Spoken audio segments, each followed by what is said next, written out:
Richard Myers. He'll be introduced in a minute by our sponsor. But before I hand off to Bob Koppel, who's our sponsor with Ascension Via Christi, I did want to make a couple of introductions, and I know this is a little awkward to do virtually when it's hard to see who's here and who's not here, but in terms of people that we've had that RSVP to us, I know Mayor Ushareddy, who I did see on the call earlier, is with us. We appreciate her attending, as well as City Commissioners Linda Morse and Aaron Estabrook. So I appreciate those commissioners attending today. From USD 383, School Board Member Kristen Brighton, and I think I did see a message that Kristen had put on there earlier. If there are any other elected officials, let us know you're here in the chat. We greatly appreciate it. And again, appreciate your service and appreciate you attending today's topic. I'm going to introduce our sponsor, which again is Bob Koppel with his Ascension Via Christi. And Bob is going to introduce our speaker. Thanks, Bob. Well, thank you, Jason. Certainly appreciate the opportunity to represent Ascension Via Christi here today. And just want to take a couple of minutes. I think most people understand that we're your community hospital. Our sponsors have actually been providing healthcare in Manhattan since the 1930s and some various fortune. So we have a very long-standing history. To give you a little perspective about what we do, our average daily census in the hospital is 41, and we deliver about 1,000 babies a year here in the hospital, have about 23,000 emergency room visits, and about 120,000 plus outpatient visits in some form. You know, just again, we're kind of what would be expected for a community our size, quite honestly, of a community hospital. We do OB, have ICU, medical surgical units, and also do acute rehab. So pretty, nuts and bolts in that respect in our business and healthcare. We also are a co-sponsor and operate the rural facility in Wamego. So it's Critical Access Hospital, also has a rural health clinic.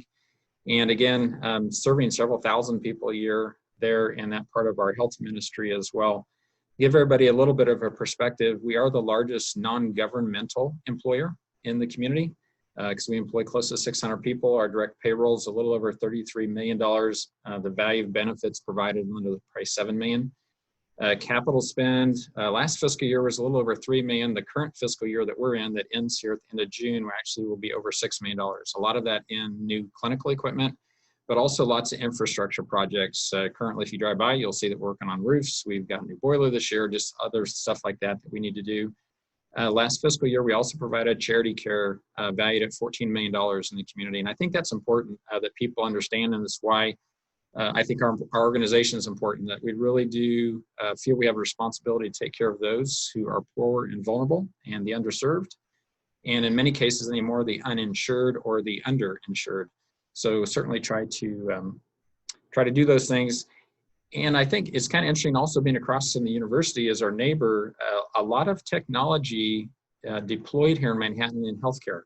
So for example, we've done now 1,500 robotic surgeries here in Manhattan. That is as much or more than some of the teaching facilities in the state of Kansas. And so I think it's just important for people also to see that while we are a community hospital, we have some very niche, but very successful, very important programs like robotic surgery, that really do, I think, are a great way to give back provide services here in the community. I am really pleased today that I get to introduce a fellow K-State engineering graduate. We don't get to do that much anymore, doesn't seem. But retired U.S. Air Force General Richard Myers came back to his home state and alma mater as the K-State University president just a few years ago. He did graduate from K-State back in 1965 with a bachelor's degree in mechanical engineering and joined the Air Force actually through the ROTC program. He is a native Kansas from Merriam, and he has loyally served his country and retired as a 4-star general.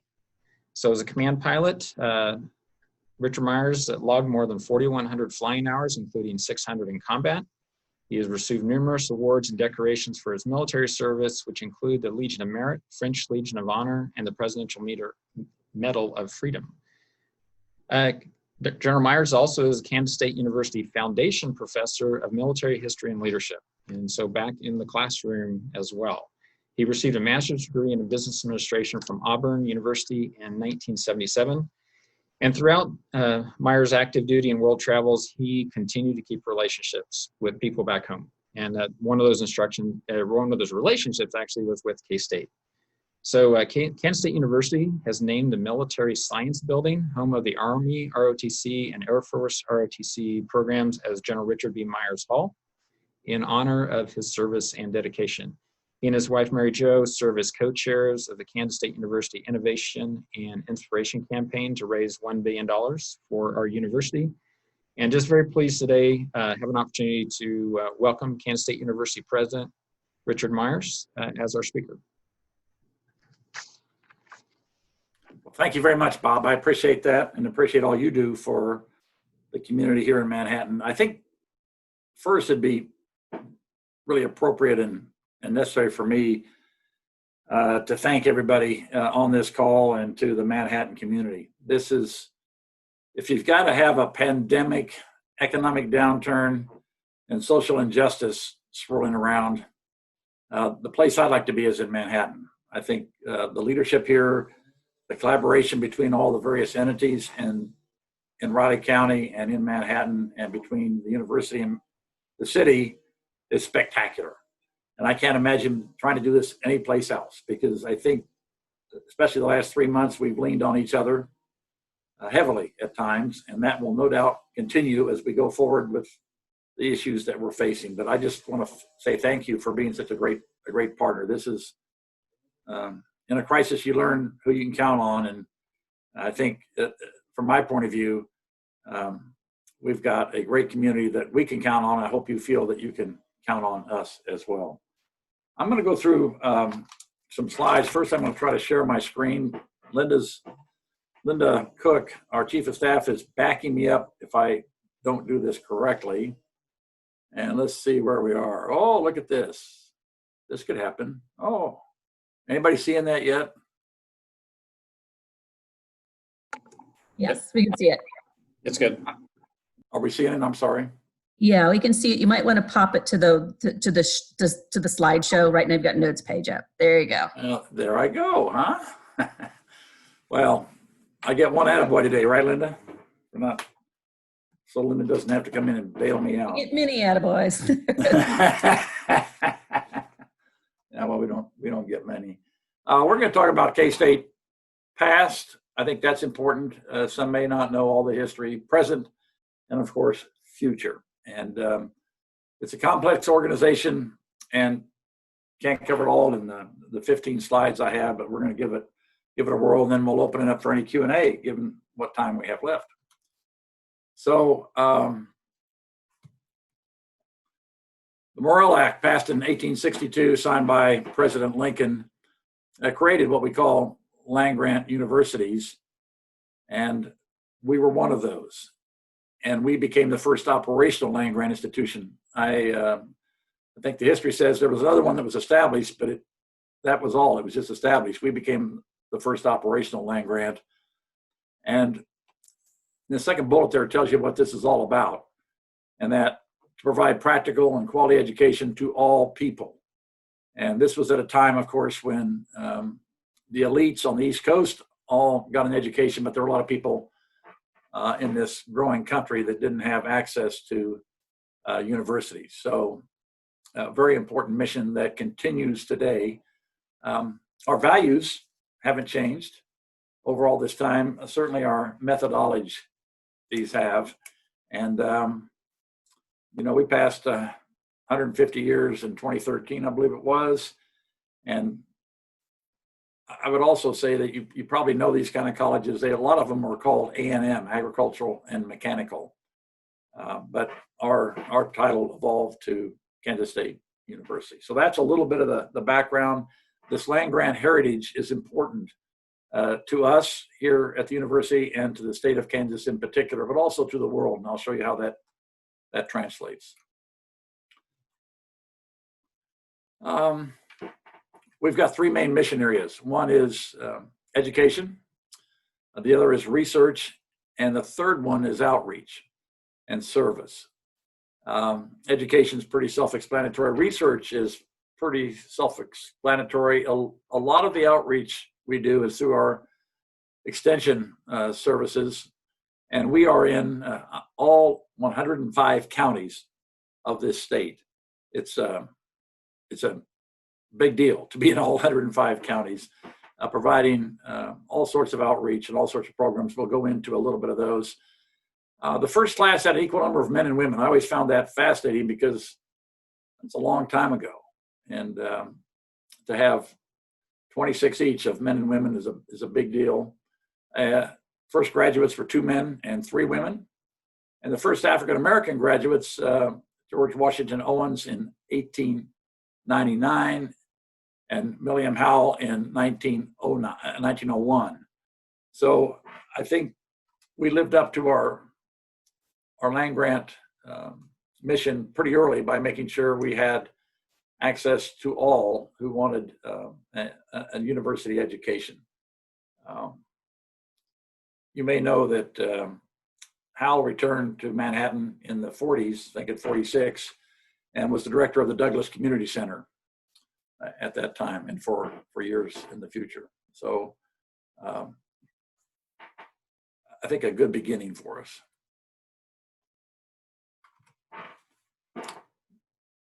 So we meet our educational mission regardless of pandemic scale challenges. And you can just take a look at that brochure on the right.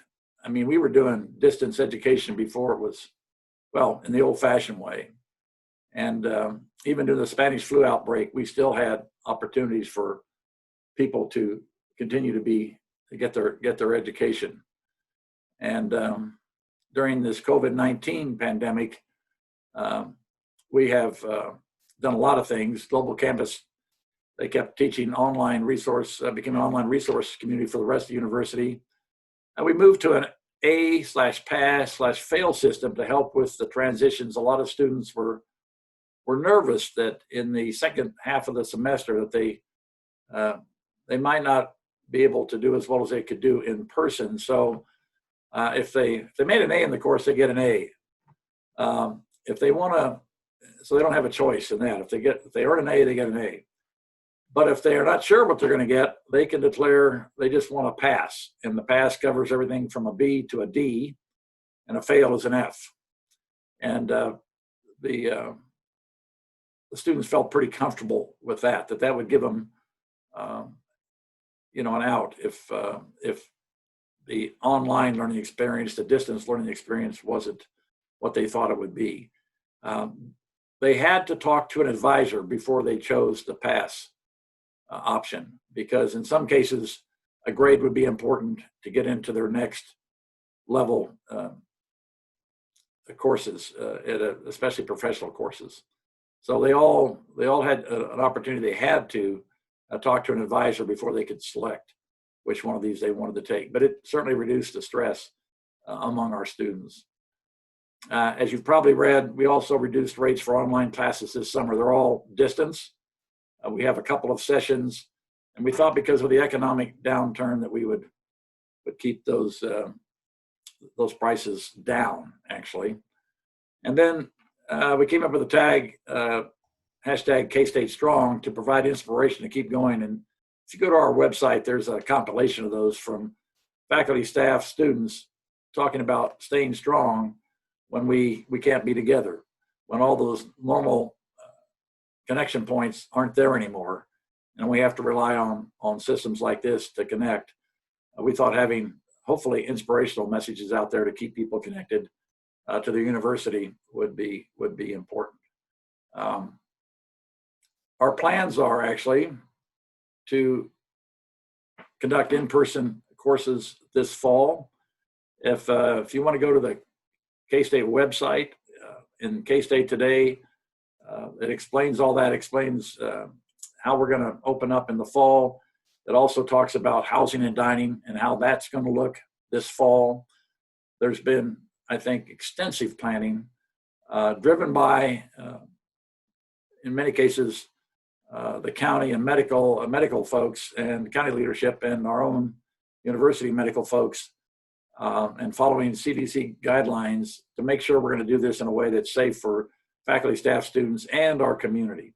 In fact, it was the community that prompted, I think, more than anything else, not bringing students back after spring break, because they'd been they've been to all 50 states, some of them overseas.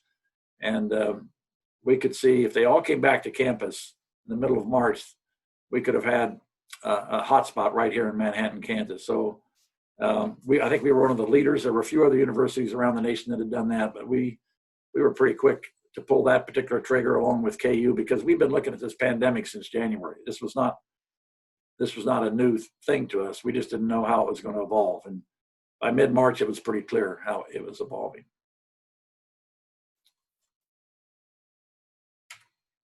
So 150 years of research expertise in global food, health, and biosecurity. You can see when the College of Veterinary Medicine was established. Grain science and industry, a little bit of what we talked about earlier here. Emphasis on crop, bioagrodefense, wheat genome sequenced in 2018. And we got a $100 million grant. It's been added to, actually, for 4 U.S. Agency for International Development Feed the Future labs. Is this a big deal? It's huge. The university that is usually cited as having the best College of Agriculture is UC Davis in California. They got 4 labs as well. We got 4 labs, 4 of these USAID Feed the Future labs. No other College of Agriculture, no other university, land-grant university, got 4. So this is a big deal. It takes us around the world to work on hunger and all those sorts of things that are important to reducing insecurity on our planet. So it's a big issue. We competed well, and I think we can all be proud of that, because that eventually comes right back here to Manhattan in the state of Kansas. The picture is a cornfield that's defoliated by grasshoppers. It's near Keats, Kansas, July 29, 1936. So part of what we try to do is to keep from having those kind of experiences again.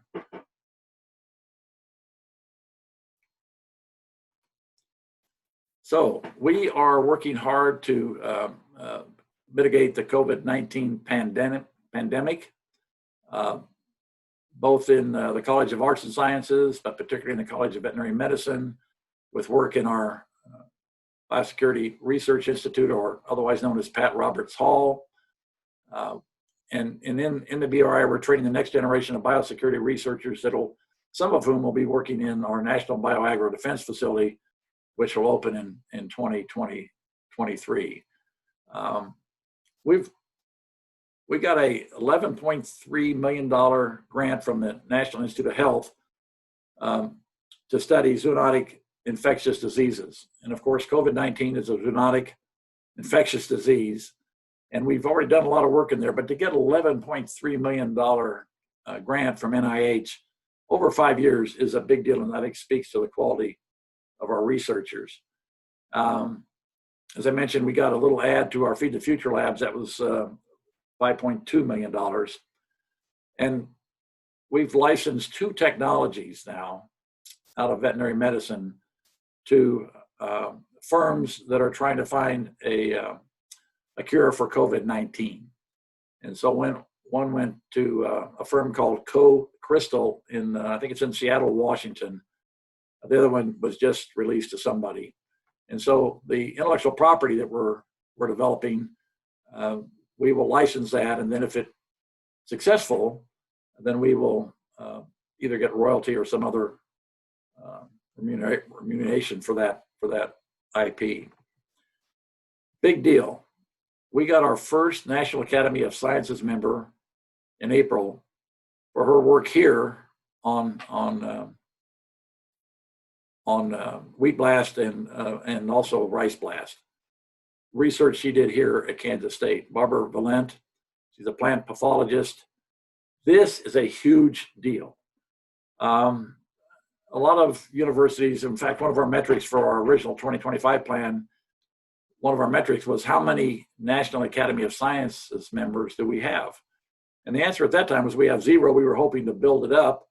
We had a fellow come in for a few years that was a National Academy of Sciences member, but He always intended to leave after about 3 or 4 years. He did some great work for us, but in a way, grow our own member is a big deal. And Barbara brings great credit to herself, of course, and to the university and to the research that she's doing here. So this is like making like winning an Oscar. Okay, so we got our own Oscar winner right here in plant pathology, but National Academy of Sciences member, maybe even tougher. And last year we got restored funding for $5 million for our Global Food Systems Initiative to safeguard food supply, and you can see what that's doing. But it's all around a safe food supply, which is becoming more and more important as we know. I added this because we've had record research expenditures. In FY18, it was $218.3 million. And you can see where we started around 2010 at 160 million. So this has been on the march, even though federal funding for research has been spotty and down in certain years. This has been a big deal. It'll be probably higher in 19 than 18. For research award dollars was a record at 174 million in 19. You can see the money we get from licensing revenue. I mentioned licensing some of our intellectual property around the coronavirus. This is money that's already coming in from other licensed intellectual property. We've attracted 24 companies and more than 500 new jobs to the region just from this activity, and 3 new companies that started in the last 2 fiscal years. And you will know some of these, and maybe some of you are on the line, but Avanta Seeds, Diba Labs, and Topcon Agriculture. So we think we've got a pretty robust research activity. Our vice president for research is Peter Dorhout, Dr. Peter Dorhout, and he's the one that helps facilitate the research activity on this campus. It makes it easier for investigators, researchers to submit grants and so forth.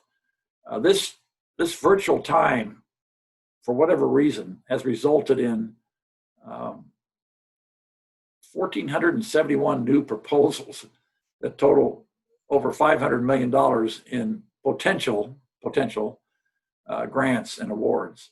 That's really big for us. And I want to say another thing in that in our mix here, it's not all federal or state money funding the research. We're up to almost 30 million of industry funded, private sector funding from various companies. So this is a robust enterprise as we talk about it.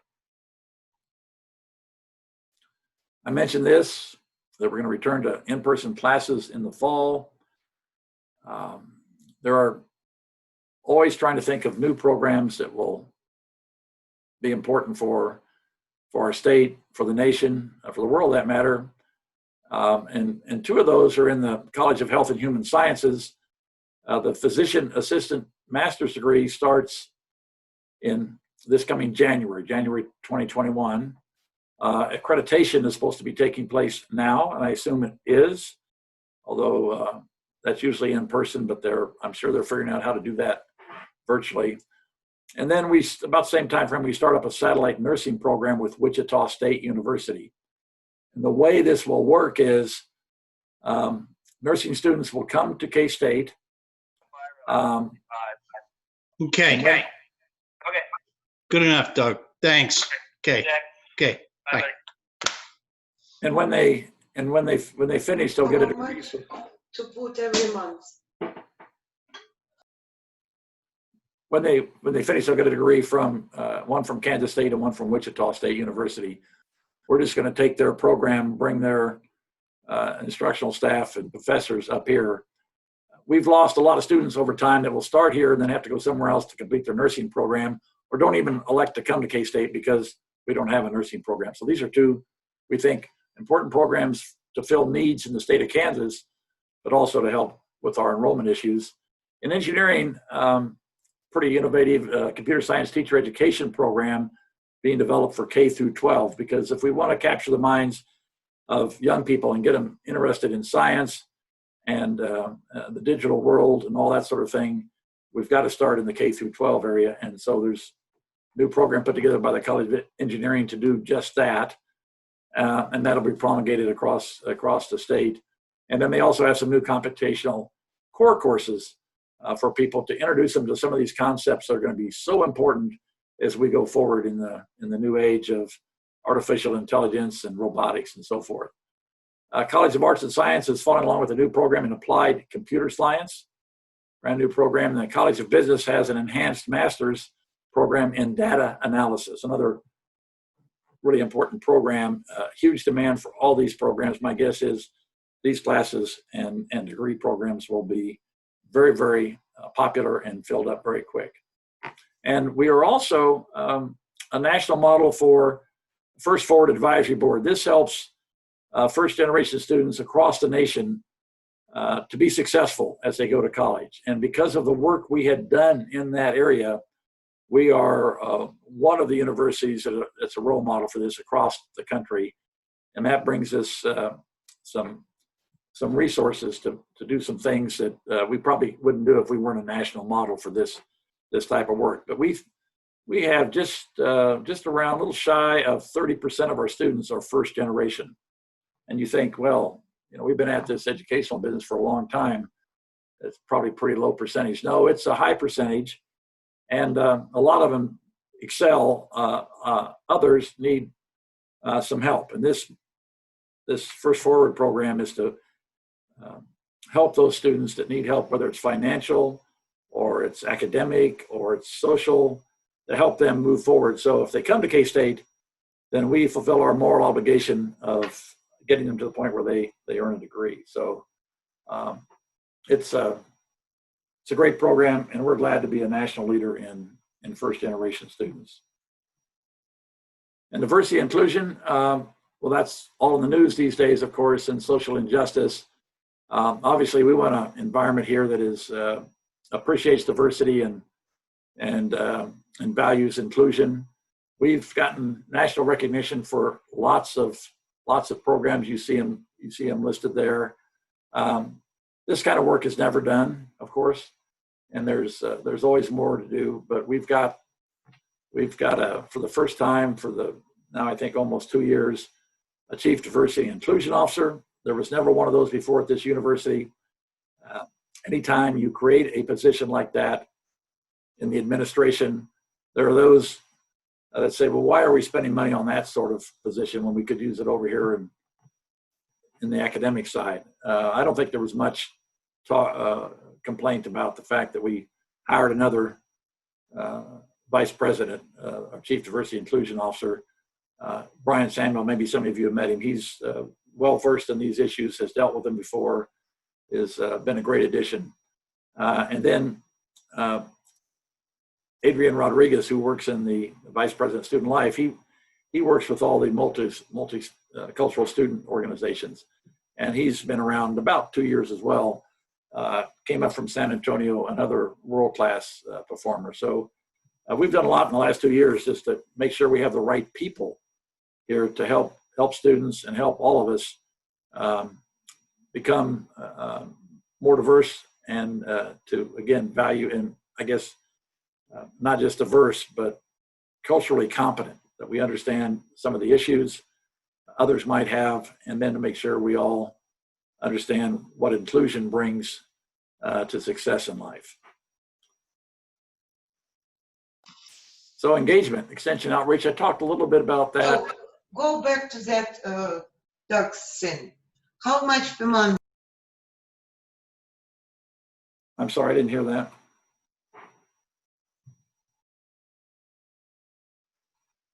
It wasn't a question. Oh, okay. Okay, so this is engagement extension outreach. That's one of the third piece of our mission that's really important. And you can see some of the programs that we have there. Our Center on Aging partners with the state of Kansas to help nursing homes provide better care for residents. The most relevant research extension right now is looking at all aspects of life that have been impacted by the COVID-19 virus. So we're trying to deal with that as well. You can see some of the accomplishments, the Kansas City, Kansas grocery co-op. We've helped with farmers who want to get into the industrial hemp business, help understand the state rules and get them up and running and so forth. And then meetings that just explain the Farm Bill. And as anybody that's ever tried to read any piece of legislation, you can read it if you want to, but it's really helpful if somebody explains it to you. So this work is very, very extensive, makes a big difference, I think, in the lives of lots of Kansans, as I said, in 105 counties. Facilities and infrastructure, not forgotten, for sure. You can see the number there, almost $600 million invested in academic facilities since 2012. The Hale Library restoration renovation is making great progress. The second floor will open in a couple of weeks. And then sometime this fall, it all should be open. The last room to probably open will be the great room, which has the murals. Some call it the Harry Potter room because of the way it looks. That will be the last one to open because they're in saving those murals. They've had to devote a lot of attention to them, in particular structures and drying machines and so forth, to do that right. But they need to be they'll be renovated when it's all done. This is, you can see a picture of the first floor there. This is going to be a very modern library with lots of technology, lots of whiteboard space, lots of places to collaborate. It was the heart of campus, literally, before the fire. It's been missed by students now for quite some time, 2 years. Finally this fall, they were in the first floor here last semester, but now we're getting into the second floor and get the library staff moved back. This is going to be really important for our campus, and it's going to be the most modern university library probably in the country. The insurance, the cost to rent it to bring it back to this standard is just shy of $100 million, and that was covered by insurance. Still some of that's still going on, but that's the rough numbers there. And then you can see we put a governance process to guide our prioritization of our IT systems. One of the things that we did that's getting national attention is this security enclave to safeguard research data.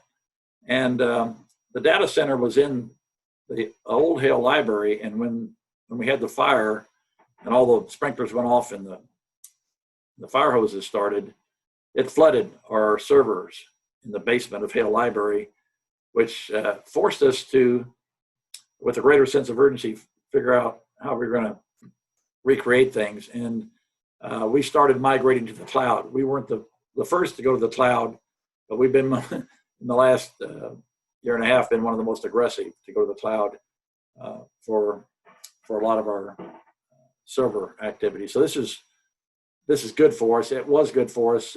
Helped some buy insurance, and some we just bit the bullet and put budget to it.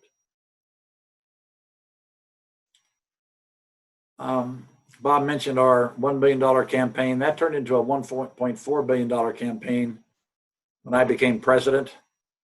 You can ask the foundation why they did that. 19 was a record fundraising year of $218 million. About a quarter of that was for athletics. So at some universities, yes, they can raise a lot of money, but the preponderance of it is for athletics. Here, I don't know what the right balance is, but 75-25, the 70-30 seems about right. We started a couple of years ago to have these all-in campaigns, and the first one was for Cat's Cupboard, which provides foodstuffs and some toiletries for people that need them. And it's amazing how much they go through in terms of some of the foodstuffs they have and some of the toiletries they have to support people that are that are hungry, that don't have the money to stave off hunger through all the months. So this is right now well endowed. That will last for a while, but we're looking at how we're going to make that more perpetual as we go forward. I'm going to go back to this for just a second. So we achieved our $1.4 billion goal a year ahead of time last year. This campaign comes to an end the end of this month. We are $8 million short of $1.6 billion. So we started with $1 billion goal. When I came in, we extended the campaign for a few years, raised the goal to 1.4. That's about to come to an end, and we'll raise probably just shy of 1.6 billion for the university. I would say about 60% of the money that comes into this campaign comes in from out of state. So that's people that have either graduated from here or friends of K-State that bring their money, send their money back to Kansas for us to put to work at this university. That's in my mind, a huge deal. And the fundraising goal this year, I think, was 170. I think we'll raise 175. Don't quote me. And we'll make that goal. And next year we have a very ambitious goal as well. The foundation does, to raise similar amount of money. They're not being intimidated by the pandemic or the inability to do all the travel that is usually associated with fundraising. They're going to they've set an ambitious goal, and we're all going to work towards that. We got to have this philanthropy if we're going to make the experience here for students both affordable and successful in the programmatics that we try to have. North Campus Corridor. Well, that's a picture, I think, of a artist rendering of a finished National Bioagro Defense Facility, getting close to looking like that. I think most of you know that the responsibility will transfer from the Department of Homeland Security to the U.S. Department of Agriculture. This facility, being here in Manhattan campus, being essentially on the K-State campus, means that, in fact, we are and we will clearly have title to be in the Silicon Valley for bioagro security, a bigger issue in the future. And that means things like these viruses that go from animals to humans. And this is going to be the heart of it. You've probably read other articles that have been in papers around the country that we didn't plant, frankly, that talk about this reaching critical mass, if you will, here in Manhattan, Kansas, to deal with the future of bio and agro security. This is a big deal. It's going to change this town. This thing's up and running. It's going to change this town, and I don't think anybody can imagine what it's going to look like. The North Campus Corridor project was a project between several parties, but mainly the city and the university. The foundation as well, and athletics as well, is to revitalize North Manhattan, College Boulevard, Kimball Boulevard, or Street, or whatever it's called these days, and Denison, to make them capable of handling safely the amount of traffic that's going to be generated by this activity. And you can see some of the things that are already, Topcon and Garmin are two that are here in large measure because of this, but there'll be others that will follow. In fact, we're in talks right now with a large national firm that may want to be here as well. So you never know how things are going to turn out, but we've got a lot of effort in that area, not just us, but other folks as well. So that's where we're headed, I think, with the North Campus Corridor. It shouldn't be too long before you'll start to see this part of campus branded. And I'm not going to roll that out here, but we've got a branding initiative that'll make it distinct and talk about what this part of our campus is all about. So 2025 is our vision. It's been used every year to measure our progress. We've got goals and metrics. We have 5 new initiatives. I'll just touch on these briefly. The 5 are around global food health and biosecurity, which I just talked about because we have such strength there. Aviation is another one, and this isn't just about our aviation training program and pilots and unmanned aerial systems. It's aviation writ large. So if you're in the College of Architecture, Planning, and Design, it could be in designing aviation facilities, that sort of thing. So it should appeal to lots of people as we look at this new initiative. Another initiative is becoming a cyber land-grant university. And there's been papers written on what a cyber land-grant university is, but basically it's using information technology to do our 3 missions of teaching, research, and outreach, just taking advantage of technology. We think we might even be able to partner with a major IT firm to bring this to fruition, but we'd like that moniker here because we've learned that we can use information technology better now and in the future just because of our experiences this last half semester. And then innovation and education. How do we change how we try to transfer knowledge from professors to students? We think that's an area that's very ripe, I think, for innovation, and that's going to be part of our initiatives, our strategic initiatives as we go forward in 2025. And I think that does it. So I'm going to click off this, and we'll go to Q&A, or anybody's left.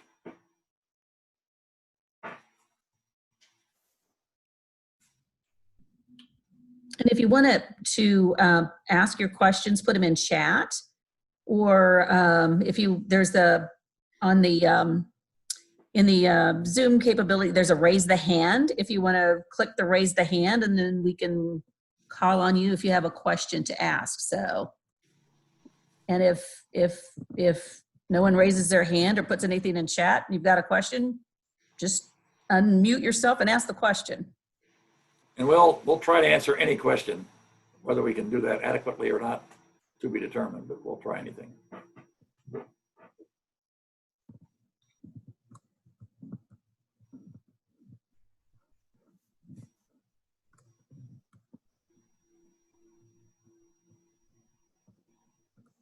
Well, this is Jason. I'll break the ice.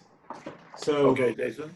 So I'm not sure what you can talk about, if you can talk about anything, but obviously athletics is a big deal to the community as well as to the university. And what kind of updates do you have on particularly football, but just generally athletics and what the status of some of that might be?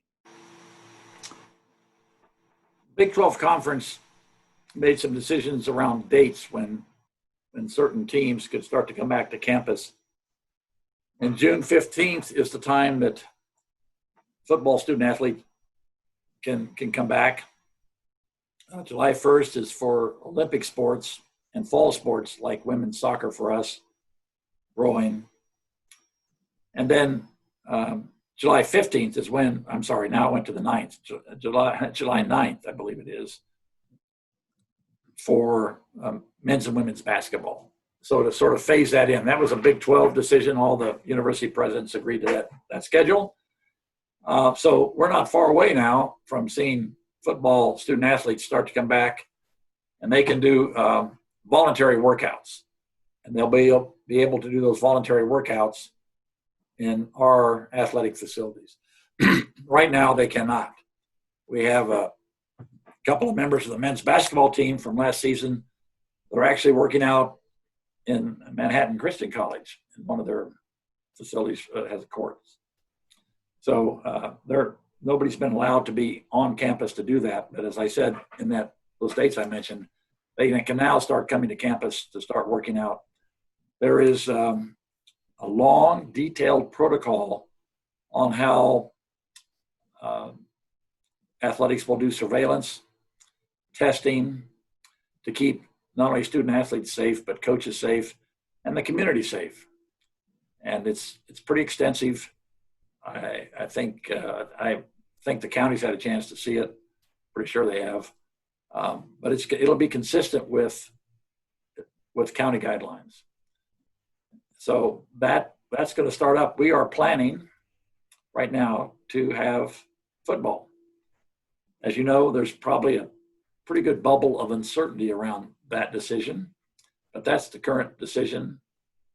I don't know that we have not announced it, but I don't believe we've announced it. I haven't seen it. We have talked about how we're going to handle fans and what that will look like. And I would just say at this time, we're not striving from a full stadium, not striving for a full stadium. I think every indication is the virus will still be with us when we get into August and September and onward. And we don't want to have an event that causes another hotspot or overloads our medical facilities or makes some of the members of our community who have other underlying health conditions to get ill. So, but we do plan to have it. The good news is in the Big 12, we went to this ESPN Plus business. If you don't have ESPN Plus, get it. You're going to see a lot of content there that you wouldn't see on regular TV anyway. But you could see a season where everything's on, perhaps everything's on ESPN Plus. So the Big 12 was the first one to have a digital agreement for that content. Okay, we've got sorry. Go ahead. We do have a couple of questions in the chat box. So the first one, unless you had something else you wanted to finish there on athletics. No, I was getting ready to go to the chat box. Okay.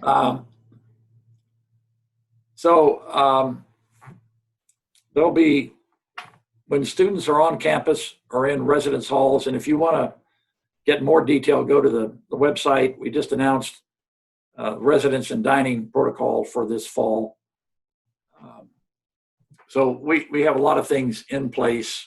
Social distancing will always be important. Face mask if you can't social distance. Face mask will be required in some locations, even if you can social distance. And then we'll have to have a program to convince students this is real, and that if they don't follow those guidelines, there's nothing we can do to stop from somebody doing something unwise and perhaps infecting others. But the face mask, for those that don't show symptoms but are spreading it, face mask should help there. We've got some other technologies we're thinking of introducing in our residence halls, but residence halls is just a little over 4,000 of our students. A lot of them are in the community.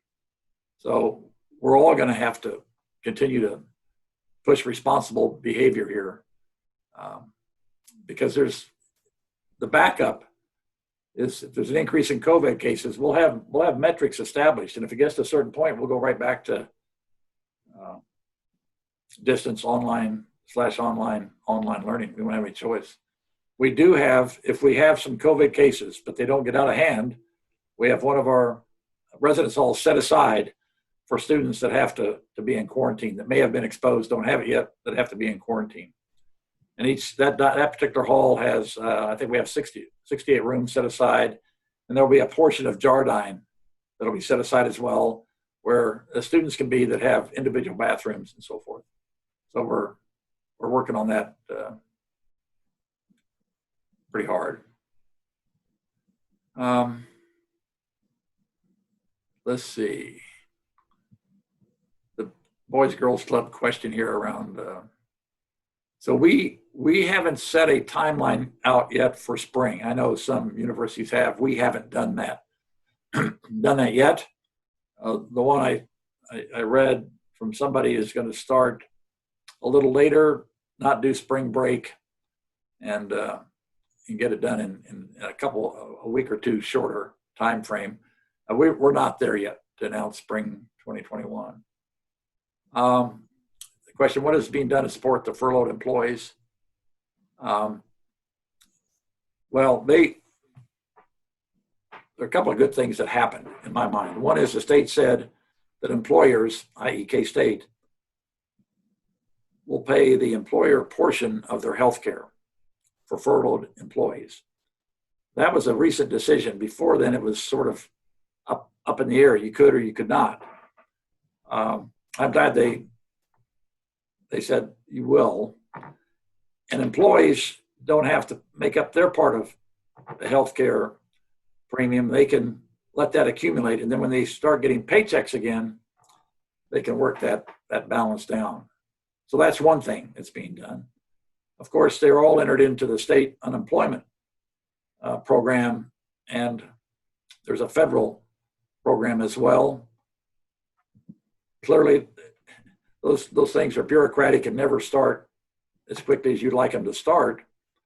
But the end result is actually for some of our employees, they'll sadly, it's a very sad statement, but I've been told they'll make more money on unemployment than they will working for Kansas State University. And then the third thing we're doing is we've set up a fund called K-State Strong, and it has two components. One is a component for students, and one is a component for faculty and staff. And these will be they'll be run by the Kansas State Foundation. We've got a template for making a request that will likely be announced next week, how to do all that and all the particulars. It could be as early as this week, but probably next week to announce how that will work. And then folks that find themselves in a financial bind and need a grant of some sort, they won't be huge grants, but people are thinking in terms of $500 increments. We'll be given this grant to tide them over for whatever issue has come up for employees that have hardship. And certainly you'd think some of the furloughed employees would be in that category.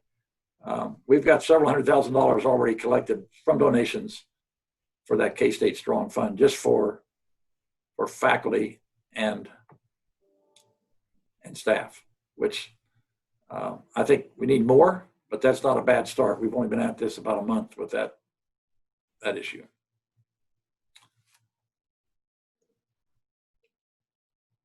And students have another side of that.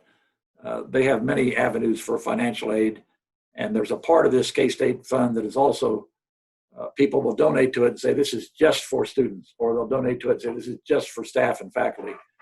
So the student side of this fund is also, at this point, got a pretty good amount of resources to start with anyway.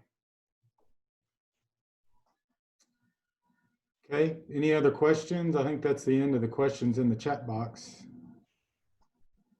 Those are all good questions. And I know, when you're curious about this or you hear things that sound not right, just go to the website.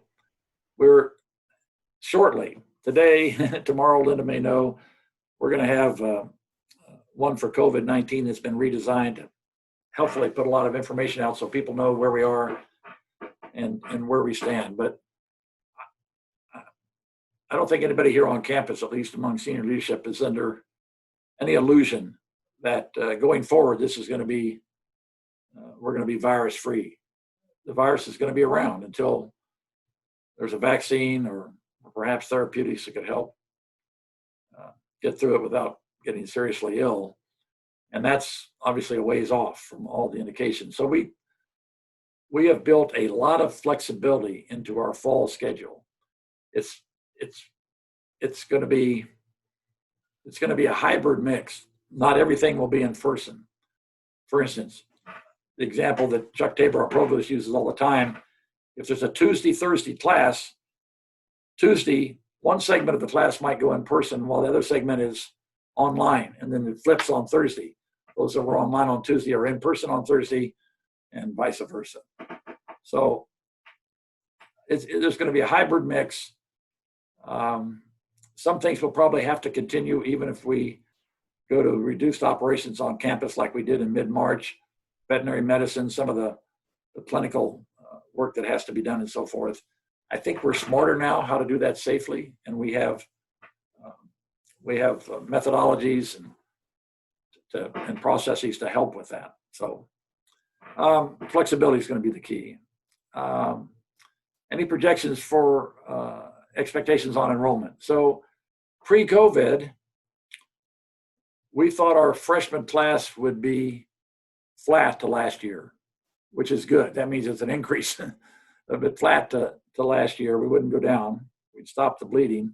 And that was mainly in out-of-state students. And if you've ever heard anything about our enrollment strategy, it is to try to attract more out-of-state students here. We have a relatively low percentage of out-of-state students compared to KU, about half of what KU has.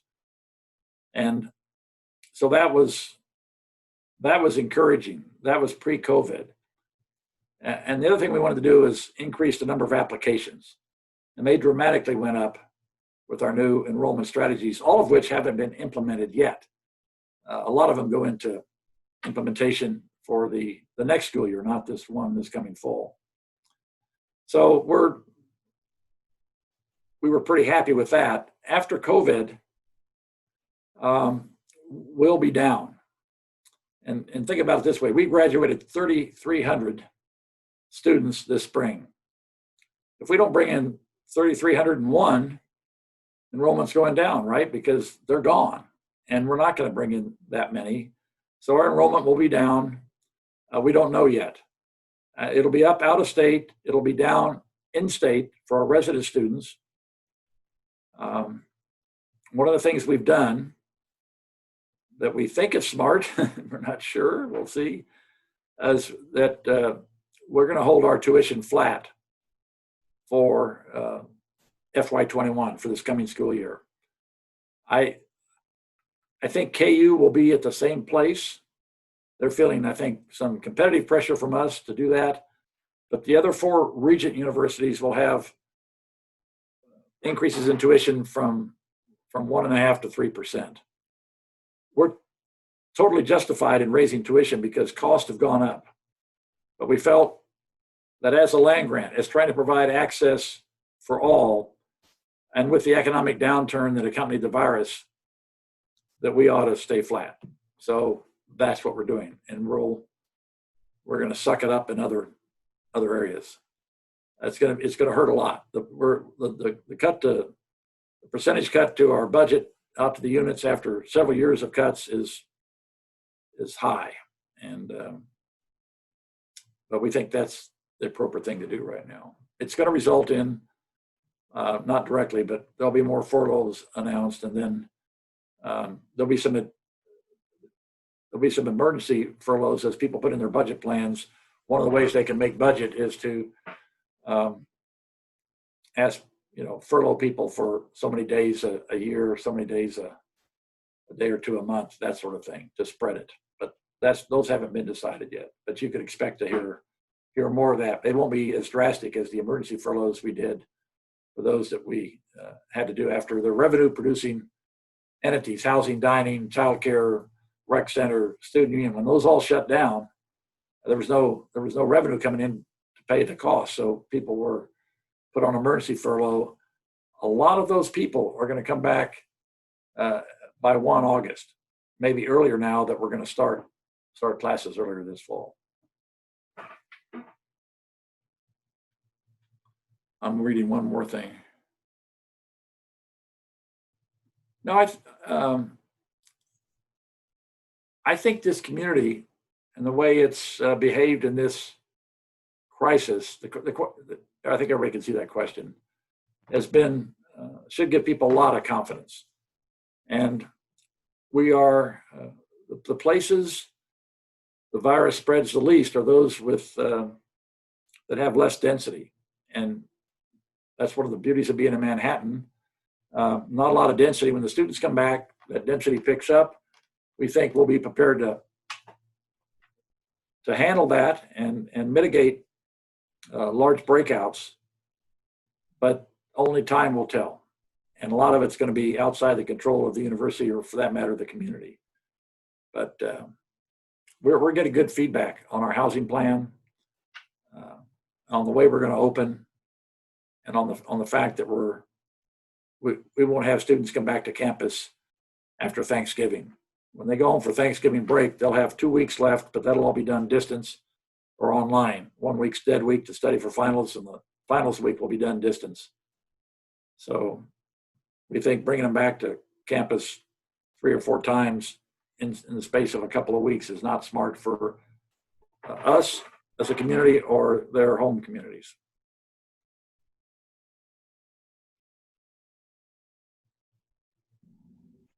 Yes, on the spring semester, there are discussions about changing that. We just haven't gotten to that point yet. So we will get there. I'm not sure. I can't tell you what it's going to look like. When I heard the one that was, who did it? Oh, come on, Myra. Somebody said we're going to start later for the spring, eliminate spring break, and send them home earlier. That something like that will probably be what we do, but I don't know that yet. We'll leave that up to we have task forces that work that. That'll be primarily around primarily on the academic side, but also on the sports side, how we can support whatever is proposed. Okay. Any other questions before we come to a conclusion? All right. Well, President Myers, thank you so much for being with us today and kind of give us an update on where not only the university as a whole, but where you are right now in this process. We do certainly appreciate that. I also want to thank our sponsor, Ascension Via Christi, for Thank you, Bob. For doing that for us today, and all of our sponsors of the Power Lunch. We think this is a great opportunity for our members to hear from key leaders in our community, and so far I think it's worked really well. We've had 3 great presentations, and so President Myers, again, thank you for being here, and Linda Cook also for helping, and Linda's also a member of our executive committee, and we're glad that she's our liaison to the university. I think I just want to close with, I've said this many times before, and President Myers touched on it, but we really do have a unique situation here in terms of our relationship between city government, the business community, and the university community, and that's not something we should take for granted. It is unique compared to our peers, and I appreciate the university for going above and beyond to make sure that relationship stays intact. So, President Myers, appreciate you for that. Can I just make one comment back to I appreciate this community so much, and I don't know if it's unique, but it's certainly, there are not many that operate like this. We want to be as transparent as possible. So if anybody's got issues, they can go through the chamber. I mean, we all know each other. Linda Cook's is our external affairs person, a community relations sort of person. So don't hesitate to ask, please. If we know, we can tell you. If we don't know, we'll tell you we don't know yet. But we want to be very transparent. There should be no secrets here as we move forward, because everybody's struggling, right? A little bit. We're struggling to stay healthy to some degree. We're struggling economically and financially, and then of course the social injustice issue is one that we're going to deal with. I think leading up to elections this year, it could be a bumpy ride, and sometimes that manifests itself on campuses for sure. And so we're going to need everybody's help to help manage this and take appropriate action and try to make our community, welcoming to all. But let us know if there's things that you need to know you're not getting that would help you. We want to be transparent. We don't have secrets. All right. A couple of things to put on your calendar before we close. June 12th, we'll have a military relations event celebrating the Army's 245th birthday, and that is virtual at 5:30. If you want more information on that, contact Janet in our office. And on June 16th, we'll have our Women in Business event recognizing the 100th anniversary of women's right to vote. And Lana Oline, who's the former Kansas Senate Majority Leader, will be the presenter at 11:45, and that's virtual as well. Contact Charla or Karen in our office, and they can help you with that. So with that, Bob, thank you. President Myers, thank you, and we're all adjourned.